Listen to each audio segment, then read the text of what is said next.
60강 계속하겠습니다. 자유에 대한 이야기를 하겠습니다.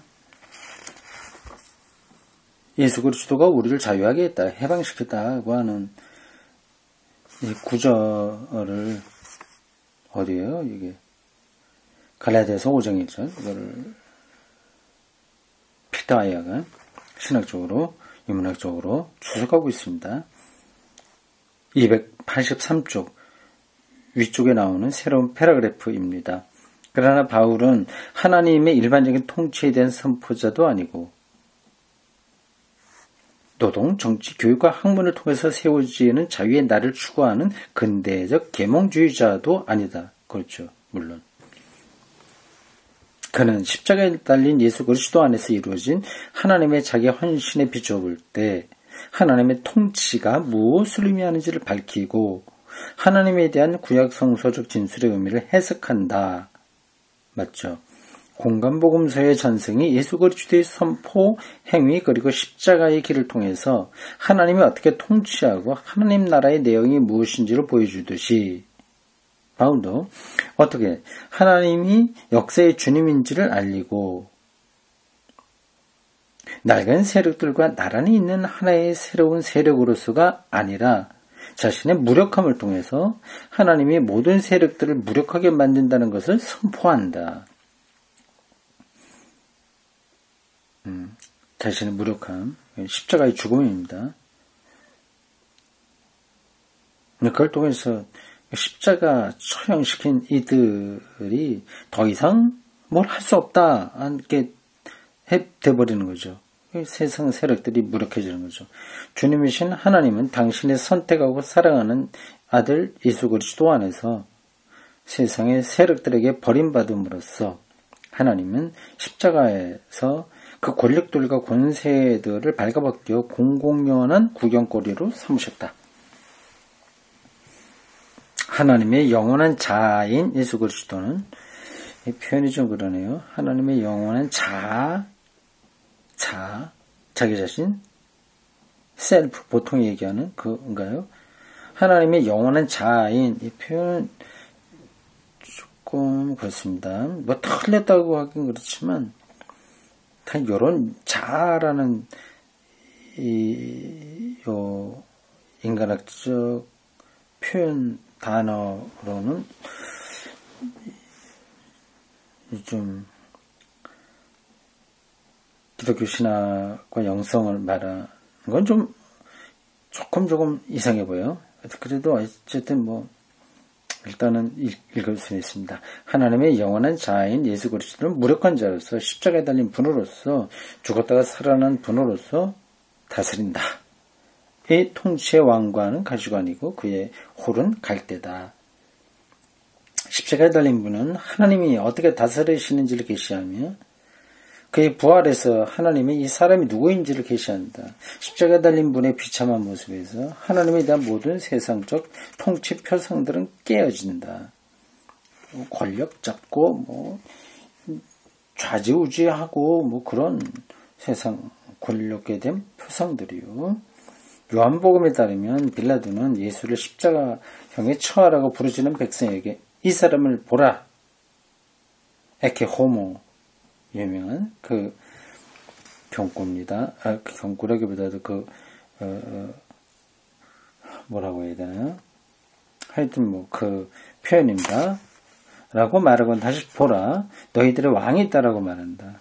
여기서 왕이 무엇을 의미하는지 그리고 성서적으로 하나님의 왕권이 무엇을 의미하는지 십자가에 달린 이 사람 하나님의 종에게서 나타난다. 파스칼은 이렇게 번역한다. 세상의 마지막 날까지 예수는 고통스러운 투쟁 속에 있다. 하나님의 통치는 교회의 권위로 나타나지 않고 당연하게도 그리고 다행스럽게도 마땅히도 그렇죠. 세상의 권력으로 나타나지도 않는다. 권위나 권력이 아니다. 오히려 무력함이죠. 이 통치는 낡은 통치를 새로운 통치로 교체하는 게 아니라 계속 앞에서도 나왔듯이 지배 세력의 교체가 아니라 헌신의 무력함을 통해서 낡은 통치의 권세를 깨뜨린다.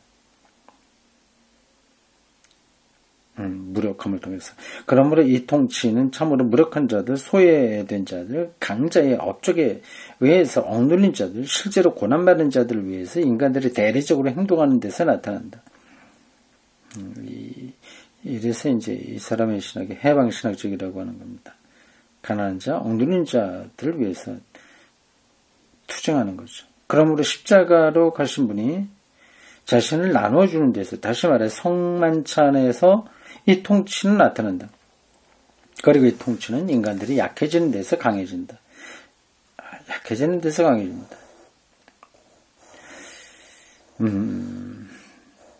문학적인 표현입니다. 실제로 약해지는 게 아니라 사람들이 생각하는 방식으로 약해지는 거예요. 바울은 새로운 자유를 표현하기 위해서 통치에 대한 낡은 상징들을 사용하면서도 자유에 대한 자신의 선포를 견지한다. 여러분은 또다시 불안했다는 노예의 영을 받은 것이 아니라 아들의 신분을 주시는 영을 받았습니다. 또 요한의 표현에 따르면 나는 여러분을 더 이상 종들이라 부르지 않겠습니다. 나는 여러분을 친구들이라고 불렀습니다.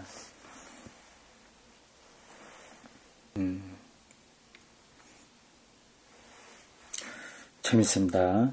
하나님의 통치가 무엇인지는 하나님 통치, 하나님 나라예요. 바실레이아예요. 바실레이아 통치. 하나님의 통치가 무엇인지는 성서적으로 십자가에 달린 분의 무력함에서 나타난다. 참 역설적인 거예요. 십자가에 달린 분이 하나님의 통치다라는 거네요.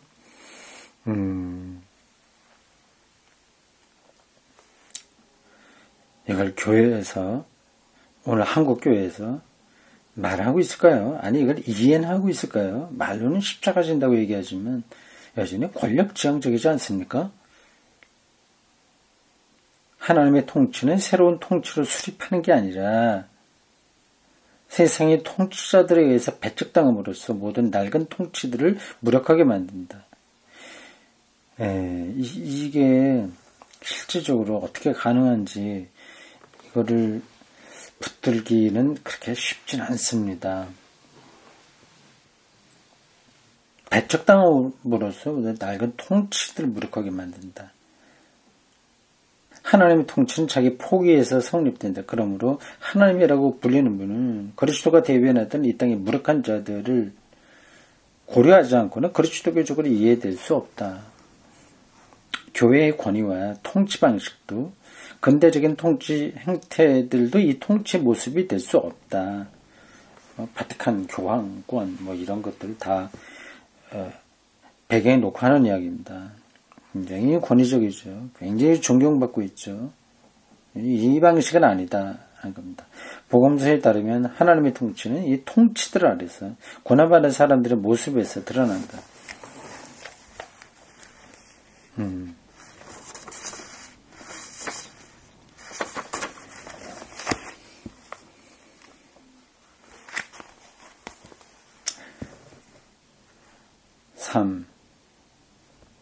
285쪽입니다. 야훼 백성의 역사와 예수 그리스도의 역사는 하나님이 누구인지에 대해서 대답을 준다. 이 물음에 대한 대답은 역사적인 답변 이상의 것이다. 성서적으로 해석된 이스라엘의 역사와 예수 그리스도의 신약 성서 역사는 하나님의 고유한 행위를 해석한다. 복된 삶을 위한 성서 안내는 이게 뭐예요? 인용을 했는데 복된 삶을 위한 성서 안내, 이게 이중 코테이션으로 이 말을 강조하고 있습니다. 그럼 뭐예요? 어디서 그대로 따왔다는 건데 각주 번호도 없고요. 그냥 가톨릭에서 쓰는 어떤 성경 공부 교재 같습니다. 이거는 이 역사가 하나님을 계시하는 방식을 보여준다. 하나님은 이 역사로부터 독립되어서 인간의 객관적인 시선에 경험이나 학문에 객관적으로 나타나지 않는다. 무지개처럼 이렇게 나타나는 분이 아닌 거죠. 성서 증언에 따르면 하나님을 계시하는 이스라엘의 역사와 예수 그리스도의 역사의 의미는 인간이 하나님의 행위를 통해서 역사의 영역, 죽음의 영역에서 해방될 때 발견된다. 해방. 해방의 역사에서 해방의 역사, 그게 하나님의 통치는 거죠. 나의 얼굴만은 보지 못한다. 나를 보고서는 사는 사람이 없다. 출애굽기 33장 20절 인용했습니다. 모세가 하나님의 영광을 보고 싶다고 할 때 하나님이 모세에게 준 이야기입니다. 공간과 시간의 인식론적 한계에는 극복될 수 없다. 그렇죠. 이 한계나 하나님에 대한 구체적인 인식을 허용하지 않는다. 그러므로 하나님의 행위에 대한 성서의 이야기는 현대 학문 활동이 이루어지는 어떤 한 강당에서도 정당화 될 수 없다. 강당, 강의실 이렇게 하면 되겠네요. 이 하나님의 행위에 대한 성서의 이야기는 현대 학문 활동이 이루어지는 어떤 강의실에서도 정당화될 수 없다.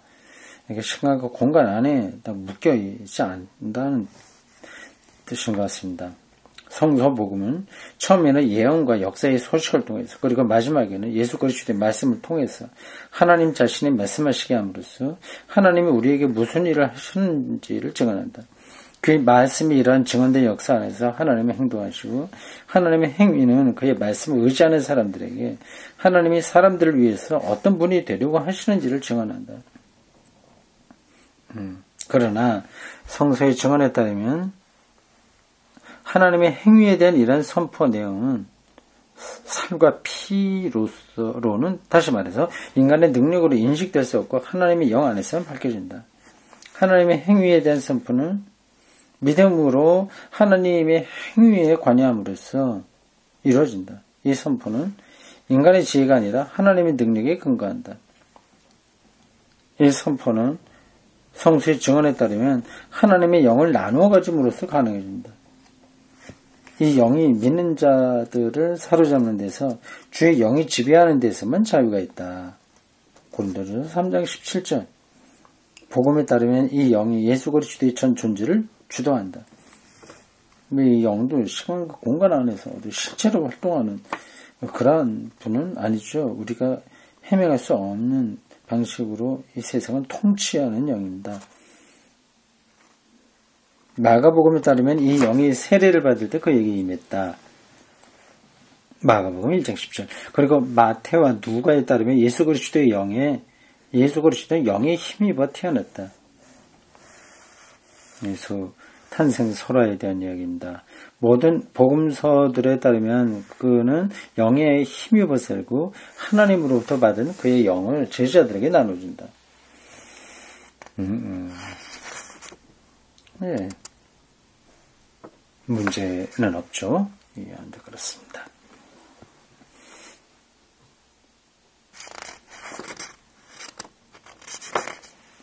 후대의 체계적인 삼위일체론이 개념적으로 발전시켰던 내용. 후대는 교부시대 예수 이후, 제자들 이후 3세기, 4세기를 가리킵니다. 그 시대에 체계적인 삼위일체론이 개념적으로 발전시켰던 내용, 즉 하나님을 성서적인 삼위일적 존재로 파악한 것은 성서적 복음의 논리에 근거해 있다. 삼위일체 내용을 여기 독특하게 표현했네요. 3이라고 하는 글자와 옆으로 작대기 하나 살짝 넣고 1이라고 하는 글자 이렇게 해서 3 그걸 표시를 뭐라고 그러나요? 일자 옆으로 붙은 거요. 삼일적 존재로 파악한 것은 셋이면서 동시에 하나다. 그런 존재다. 하나님이. 그렇게 파악한 것은 성서적 복음의 논리에 근거했다. 그렇죠. 예수 그리스도를 하나님으로 이해하고 유대 구약 성서에는 초월적 하나님도 하나님으로 이해하고 영까지 하나님으로 이해하니까 처음에 삼일체라고 하는 말이 없었지만 교부들이 성서적 복음의 근거에서 이런 말을 한 거다. 그죠. 성서에서 하나님은 역사 안에서 행동하는 분으로 나타난다. 하나님은 자신의 영으로부터 아들을 발송하고 아들은 자기를 따르는 사람들에게 자신의 영을 줌으로써 하나님은 이 역사 안에서 행동한다.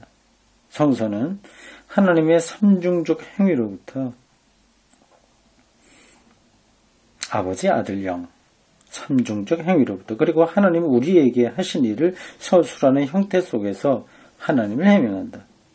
복음서에 증언된 예수 그리스도의 역사, 즉 영으로부터 선포된 역사 안에서 하나님은 자신의 영을 통해서 자신을 계시하신다.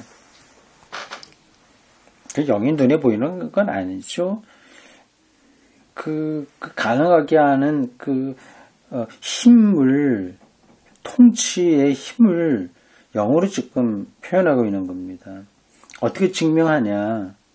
그는 성서와 이 역사의 흐름과 여기서 우리가 알 수 있는 거죠. 마치 뉴턴이 중력을 발견한 것과 같습니다. 그 전에 중력이라고 하는 말 없었죠. 있었을 수도 있는데 어쨌든 힘을 중력이라고 하는 것을 그가 증명해낸 거 아니겠습니까? 성령도 그와 같은 거죠. 근데 일단 물리학에서 말하는 그 발견하고 신학에서 말하는 그 신학적 관점하고는 똑같이 비교하기는 힘들어요. 물리학은 실험을 통해서 반복이 가능한 거지만 신학은 그건 아니거든요. 마치 시와 같아서 그건 볼 수 있는 눈을 가진 사람들에게 열리는 세계입니다. 아무 근거가 없다는 게 아니라 그런 눈을 가져야만 들어오는 거죠. 신약 성서는 하나님에 대한 다른 진술을 모른다. 이로써 신약 성서는 영 안에서 하나님의 아들을 통해서 이스라엘 하나님 야훼의 행위를 선포한다.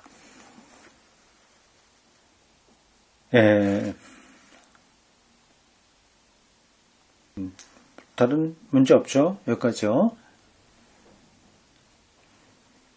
자, 그 다음입니다. 계속해서 이 사람은 하나님에 대한 이야기를 하고 있습니다.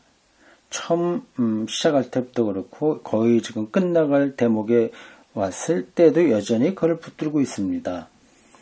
하나님을 어떻게 이해하느냐에 따라서 신앙도 달라지는 거죠. 이 하나님이라고 하는 단어가, 이 언어가 교회 안에서 많이 쓰여지나 일상적인 세계에서도 다 그 개념적으로는 다 들어있는 거죠. 그래서 그 하나님에 대해서 질문하는 것이 신학의 모든 거다. 그래 말하고 있습니다. 하나님이 누구인지는 그리스도의 영을 받은 사람에게만 그리스도교적으로 밝혀진다.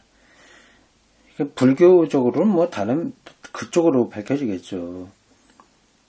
근데 그리스도교적인 신앙으로는 그리스도의 영을 받은 사람에게만 밝혀집니다. 그 영을 받는다고 하는 것은 뭘 알게 된다는 거죠. 인식하게 된다는 겁니다. 예수가 그리스도라고 하는 사실을 인식하게 하는 힘을 가리켜서 그리스도의 영이라고 하는 거죠.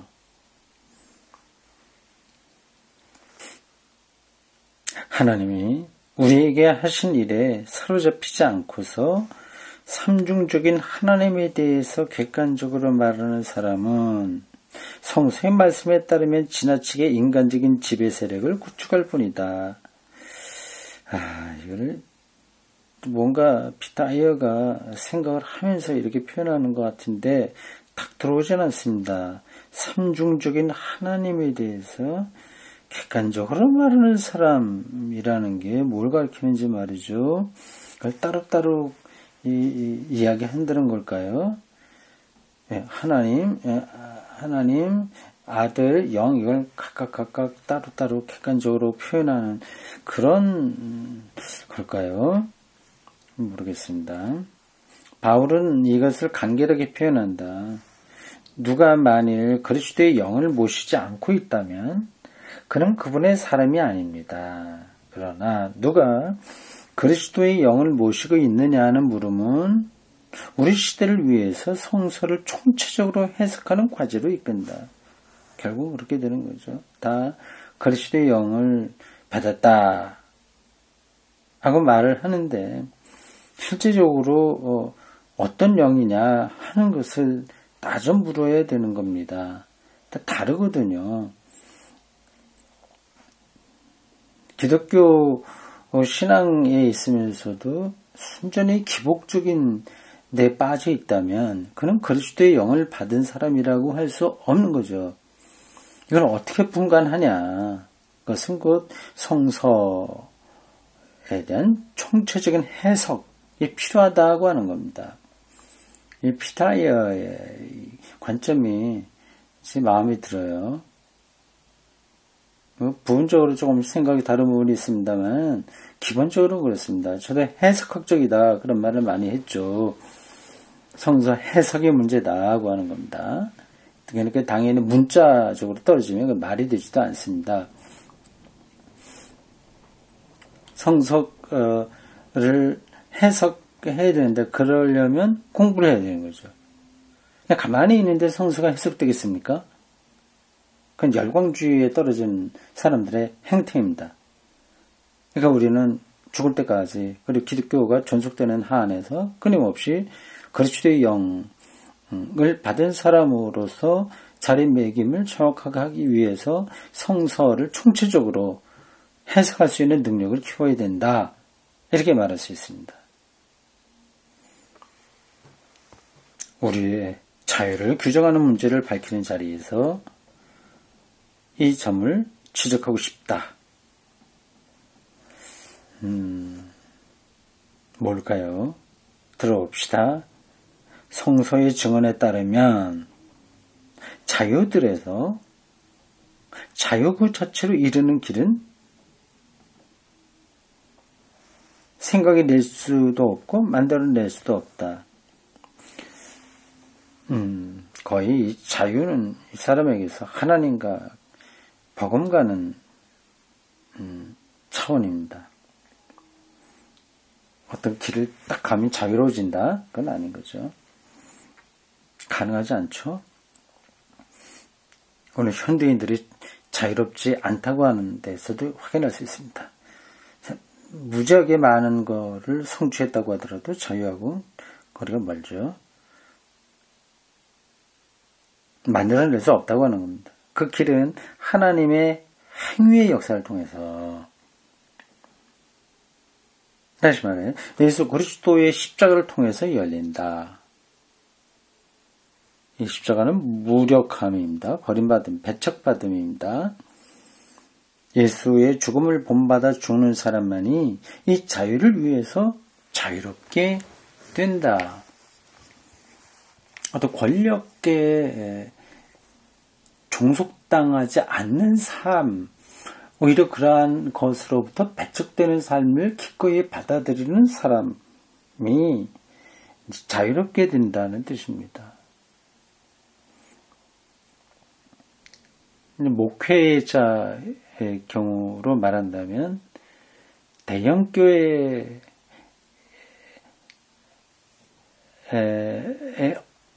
권력 있잖아요. 거기에 종속되지 않는 그런 목회에서만 목회의 자유가 확보된다. 그렇게 말할 수 있습니다. 하나님의 자유의 역사 없이는 이 사람의 글이 한자 한자 단어 하나하나 그냥 압축적으로 되어 있어서 생각을 깊이 하지 않으면 따라하기 힘듭니다. 이 역사라고 하는 단어에도 이중 쿼테이션이 붙어 있어요. 하나 특별히 그냥 쿼테이션 없어도 되는데 붙인 거라고 한다면 이 사람의 특별한 뜻이 여기 있는 거 아니겠습니까? 생각이요. 하나님의 자유의 역사. 왜 쿼테이션 붙였을까 모르겠습니다. 하나님의 자유, 하나님의 자유. 하나님이 일으키는 자유의 역사 없이는 그는 예수 그리스도를 통해서 행하신 거죠. 그런 역사 없이는 예수 그리스도를 가리키기 때문에 쿼테이션 붙인 것 같습니다. 하나님을 그리스도교적으로 생각할 수 없다.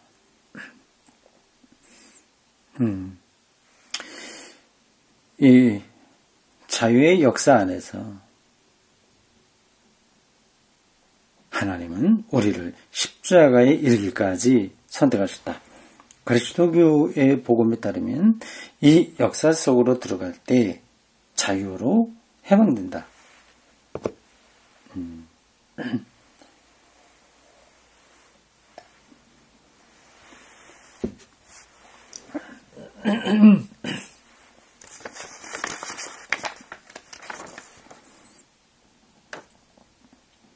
예, 마지막 4번입니다. 여기까지 하면 오늘 공부 다 끝납니다.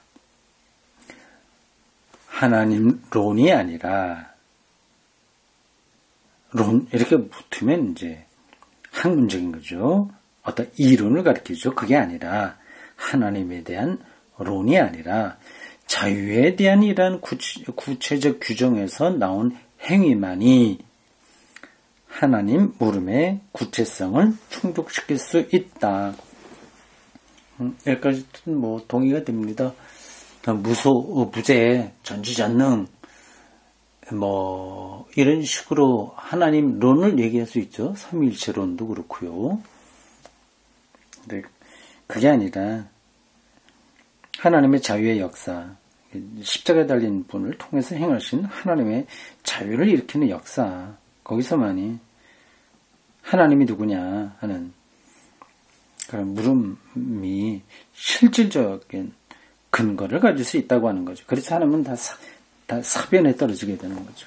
왜냐하면 이러한 자유를 가지고 사는 사람은 구체적인 부자유들을 더 예리하게 보고 그 부자유들에서 고난을 받을 뿐만 아니라 형제들의 자유를 위해서 헌신할 수 있기 때문이다. 부자유들에서 고난받을 뿐만 아니라 이게 참 그러네요. 이 생산과 소비가 극대화되고 있는 이 세계 속에 사니까 고난받는다고 하는 거죠. 그걸 보는 사람은 고난 받게 되죠. 그래서 그것으로 인해서 벌어지는 이 자유의 손상을 이제 새롭게 하기 위해서 헌신한다는 겁니다. 자유에 근거한 삶은 우리의 지체들이 의의 도구가 아니라 불의의 병기로 사용되는 예술적 상태에 저항할 수 있다. 이 세상의 세력들이 정복되었기 때문에 그리스도인들은 억압적인 지배 세력이 경멸할 수 있고 이 세력들을 변형시켜야 한다. 하나님의 말씀은 행동을 촉구한다. 이게 자칫하면 이 문장은 좀 충분하게 이해가 안 될 수 있습니다. 이 세상의 세력들이 정복되지 않았죠. 지금도 여전히 세력들이 강하죠. 그러나 예수 그리스도의 십자가에 의해서 이미 정복된 거로 보는 겁니다. 종말론적 관점인 거죠. 그리스도인들 억압적인 지배 세력 경멸할 수 경멸이라기보다도 경멸 뭐 틀린 말은 아닐 텐데 그 지배 세력을 뭐 경멸이라고 하는 표현은 좀 적절하지 않죠. 지배 세력을 두려워하지 않는다. 그들을 좀 우습게 생각할 수 있다고 하는 거죠. 여기서 변형시켜야 된다. 투쟁해야 된다. 실질적으로 투쟁해야 된다. 여기서 다시 요약된 명제들 나열하는 것은 적절하지 않을 것이다. 명제 1, 2, 3 앞에서는 계속 그런 거 했는데 여기는 뭐 할 필요 없다고 하네요. 왜 그럴까요? 하지 않아도 이미 명제로 다 설명이 됐다는 말이겠죠. 성서에 증언된 하나님으로부터 오는 삶의 차원들을 여기서 다시 압축된 형태로 제시했다. 신학 연구를 위해서는 이러한 삶의 풍성한 차원들을 먼저 다룰 필요가 있다. 이건 자유예요. 해방과 자유입니다. 예수 그리스도의 십자가를 통한 자유입니다. 이 삶의 풍요함은 성서에 따르면 하나님에 대한 인간의 논의가 구체적인 역사 속에서 인간의 사명에 대한 논의로 되는 데 있다. 이 논의는 완결될 수 없는 과제로 남는다. 그렇죠?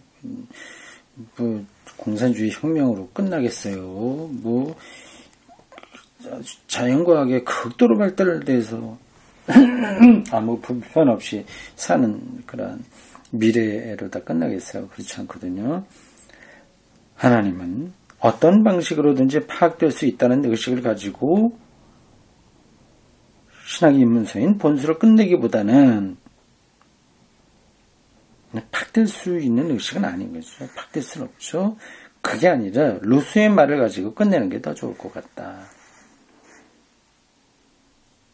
그것에 대해서 그것은 하나님이죠. 내가 숙고하면 할수록 나는 더 혼란에 빠진다. 숙고만으로는 하나님을 추구하는 데서 생겨난 혼란들을 해소할 수 없다. 계속 혼란스럽게만 하죠. 그러므로 고전적 기초신학자 드레이의 말에 따르면 신학자는 단순히 하나님에 대해서 말하는 게 아니라 하나님 안에서 산다. 하나님 안에서 살지 않으면 하나님에 대해서 바르게 말할 수 없다. 멋진 표현입니다. 15번. 드레이 아폴로게틱 변증학이라고 하는 책인데 1838년에 나왔네요. 이건 딱 외워둬도 좋겠습니다. 신학자는 단순히 하나님에 대해서 말하는 게 아니라 하나님 안에서 산다. 하나님 안에서 살지 않으면 하나님에 대해서 바르게 말할 수 없다.